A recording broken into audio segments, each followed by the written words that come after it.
Encourage చేయాలి. Thank you.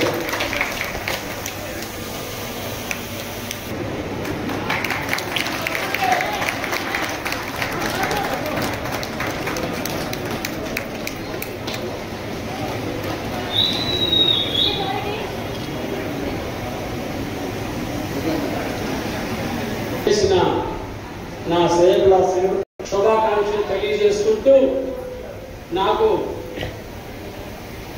ఈ Lions club విడవల్ల అక్షయ 25-26 సంవత్సరానికి అధ్యక్షుడిగా ఎన్నిక చేసి ఒక గురుత్వమైన బాధ్యతను నా మీద అప్పచెప్పినందుకు మా లయన్స్ క్లబ్ మిత్రులకి సభ్యులకి నా యొక్క ఆర్థిక శుభాకాంక్షలు తెలియజేసుకుంటూ ఇక్కడే పెరిగాను, ఇక్కడే చదువుకున్నాను. ఫస్ట్ అసలు నాకు సేవ అంటే ఏదో తెలియదు.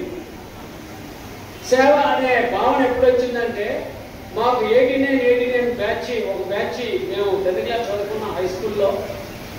ఆ హై స్కూల్లో చదువుకున్న తర్వాత ఒక 25 సంవత్సరాలకి 20 ఇయర్స్కి మాకు గెట్ టుగెదర్ ప్రోగ్రామ్ జరిగింది. ఆ గెట్ టుగెదర్ ప్రోగ్రామ్ జరిగిన తర్వాత మనమంతా మేము విడిపోయిన స్నేహితులు మొత్తం ఒకసారి కలుసుకొని ఒక 10 మంది స్నేహితులుగా ఒక టీమ్గా ఏర్పడతాం. ఒక టీమ్గా ఏర్పడి మనం ఎక్కడో ఉంటున్నా ఎక్కడెక్కడో కలుసుకోలేకపోతున్నాం. కానీ ఒక సంస్థగా ఏర్పడి ఆ సంస్థ ద్వారా మనం సహాయ సహకారాలు అందించగలిగితే, సేవ చేయగలిగితే అట్లనే కలుసుకునే అవకాశం ఉంటుంది అనే ఉద్దేశంతో సతీష్ గారి నాయకత్వంలో అట్లానే మిగతా మా పెన్షన్ సహాయ సహకారాలతో మేము ఒక సేవా సంఘం ఏర్పాటు చేయడం జరిగింది. అదే అక్షయ సేవా సంఘం అని చెప్పి మొట్టమొదటిగా ఏర్పాటు చేశారు. దానిలోనే ఈ సేవా కార్యక్రమాలు ఏర్పాటు చేయడం అనేది జరుగుతుంది. అట్లా చేస్తూ ఉండగా ఈ పిల్లల్లోనే మమ్మల్ని గుర్తించి లైన్స్లో కూడా గుర్తించి మీ సేవ అనేది మీ గ్రామం వరకే సరిపోతుంది, పట్టణం వరకే సరిపోతుంది, అట్లా కాకుండా మీ యొక్క సేవలు అనేవి అవి ఇంటర్నేషనల్ పరంగా కావాలి, ఇంటర్నేషనల్ పరంగా మీ యొక్క సర్వీస్ అనేది గుర్తింపు రావాలంటే మీ తప్పనిసరిగా ఒక ఇంటర్నేషనల్ సంస్థలో జాయిన్ కావాలని చెప్పి మా సతీష్ గారిని కోరడం జరిగింది. 2025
లైసెన్స్ సభ్యులందరూ చిన్న సత్కారం చేయవలసిందిగా కోరుతున్నాను.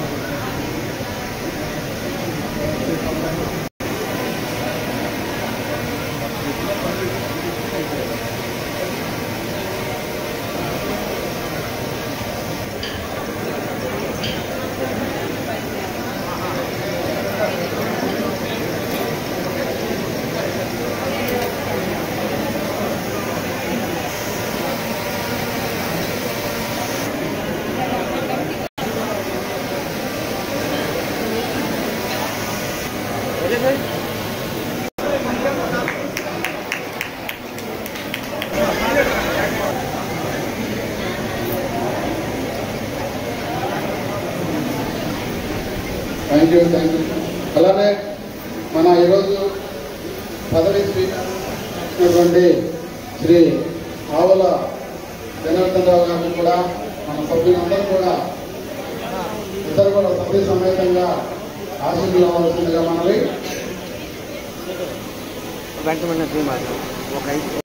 క్లబ్స్ థ్యాంక్ యూ అండి. థ్యాంక్ యూ వీరస్వామి గారు. థ్యాంక్ యూ వెరీ మచ్ చేస్తున్నామండి. ఇక మత్తులో మునిగిపోతున్నాం.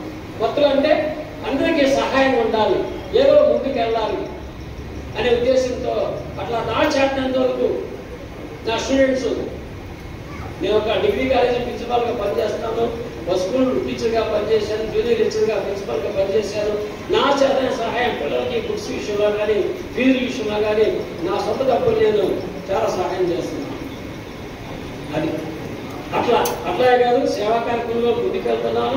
ఆవుల గంగాధరరావు గారు వాళ్ళ యొక్క సహాయ సహకారాలతో మొట్టమొదటిసారిగా అక్షయ లయన్స్ క్లబ్ ఆఫ్ అక్షయ సంఘాన్ని ఏర్పాటు చేసి సతీష్ గారిని అధ్యక్షులుగా ఏర్పాటు చేశారు. అప్పుడు ఏర్పాటు చేయడంతో దీనికి బీజం ఏర్పడింది. ఆ విధంగా మేము ఎన్నో సేవా కార్యక్రమాల్లో పాల్గొంటూ అనేక సామాజిక సేవలు చేసుకుంటూ మేము ముందుకు వెళ్తున్నాం. ఆ వెళ్తున్న సమయంలో ఈరోజు నాకు మూడో అధ్యక్షుడిగా, నేను ఈ లయన్స్ క్లబ్కి మూడో అధ్యక్షుడిగా ఎన్నికయ్యాను. ఫస్ట్ ఏర్పాటు చేసిన తర్వాత గంగుడు సతీష్ గారు, రెండో అధ్యక్షుడిగా గొండా నారాయణ గారు, మూడో అధ్యక్షుడిగా నాకు అవకాశం వచ్చింది. నాకు చాలా సంతోషంగా ఉంది. సేవ అంటే మీలో చాలా మంది తెలియకపోవచ్చు. సేవ అంటే ఏం లేదు, 10 మంది సహాయపడడం. 10 మందికి సహాయపడమైనా ఒకరికి సహాయపడండి. మనకు వచ్చే ఆనందం ఏందో, మనకు వచ్చే సంతోషం ఏందో, మీ ఆ రోజు మొత్తం మీకు ఆనందం కలుగుతుంది. చాలా మంది అనుకుంటారు సహాయం చేయడం అంటే డబ్బులు సహాయం చేయాలేమో, కోట్లు లక్షల సహాయం చేయడం అనుకుంటారు. కాదు, ప్రేమపూర్వకంగా పలకించినా అది కూడా సేవ కిందే వస్తుంది. ఆపల్లో ఉన్న వాళ్ళని ప్రేమపూర్వకంగా పలకరించండి, అది కూడా సేవ కిందే వస్తుంది. ఆ ప్రేమ పలకించిన ఆనందం ఎంత ఆనందాన్ని ఇస్తుందంటే అది మీకు ఊహించలేదు. కాబట్టి 10 మంది సహాయం చేయలేకపోయినా ఒక్కరికైనా మీ చేతనే సహాయం చేయండి. మీకు వచ్చిన దాంట్లో, మీ చేతనే దాంట్లో 1% మీ సంపాదించిన దాంట్లో 1% సేవలకు ఇవ్వండి. మేము లక్షలు ఇవ్వట్లేదు, కోట్లు ఇవ్వట్లేదు. మాకు లైన్స్ క్లబ్కే కాదు, ఏదైనా సేవా సంస్థకి సర్వీస్ పేదలు ఉన్నారు అనేక మంది, చదువులేని పిల్లలు ఉన్నారు అనేక మంది, చదువు లేకుండా ఎంతో మంది అభేకులు ఉన్నారు. అటువంటి వాళ్ళకి నీ చేతనే సహాయం చేయొచ్చు. ఒక్కరు సహాయం చేసి చూడు. నేనంతే, నాకు తెలియక అక్షయ సేవా సంఘంలో జాయిన్ అయిన తర్వాత నేను అనవసరం ఇంట్లో ఏర్పాటు చేస్తున్నారు, నన్ను సతీష్ నేను ఉండను, నాకు అసలు సేవ అనేది తెలియదు అన్న. కానీ జనంతో మనంతా కలిసి కట్టుకున్నా చేసిన చనిపోయిన మనం ముందుకు వెళ్ళాలని చెప్పి అక్షర సేవా సంఘంలో జాయిన్ చేశారు.